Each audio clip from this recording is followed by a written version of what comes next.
Second grade Common Core Standards 2.md.a.1, A.2, A.3, and A.4.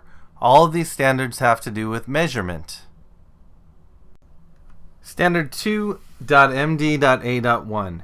Measure the length of an object by selecting and using appropriate tools such as rulers, yardsticks, meter sticks, and measuring tapes. Students need to understand which tool will work best for measuring long and short lengths. For example, they need to know that it's easier to use a ruler instead of a yardstick to measure the length of a pencil.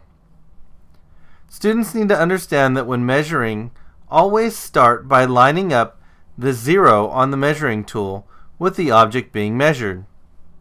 Of course, some rulers don't have a 0, and in that case, they may need to start with the end of the ruler. Standard 2.md.a.2. Measure the length of an object twice using units of different lengths for the two measurements. Describe how the two measurements relate to the size of the unit chosen. Measure something using two different units of measure. For example, you could measure a box of crayons using both inches and centimeters. Students need to understand how the two measurements relate to the item chosen. For example, they may need to be able to explain that there will be more centimeters used to measure an item than there are inches, because centimeters are smaller than inches. Additional information. Measurements in non-standard units can also be taught.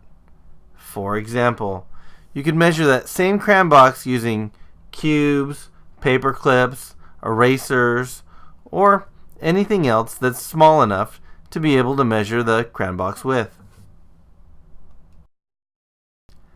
Standard 2.md.a.3. Estimate lengths using units of inches, feet, centimeters, and meters. Here are some sample problems.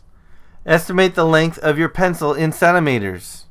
Write down the estimate, and then write down the actual amount. Estimate the length of your pencil in inches. Estimate the length of the classroom in feet. Estimate the length of the classroom in yards. Estimate the length of the classroom in meters. Standard 2.md.a.4. Measure to determine how much longer one object is than another, expressing the length difference in terms of standard length unit. For this standard, we'll be comparing the length of two different objects. We will be measuring those objects with a standard length unit, such as inches, feet, centimeters, meters, whatever is appropriate for the object we are measuring. We will then subtract the smaller measurement from the larger measurement. For example, if we compare a couple of books, a 14-inch book and a 9-inch book, 14 inches minus 9 inches is 5 inches. So the difference between the two books is 5 inches.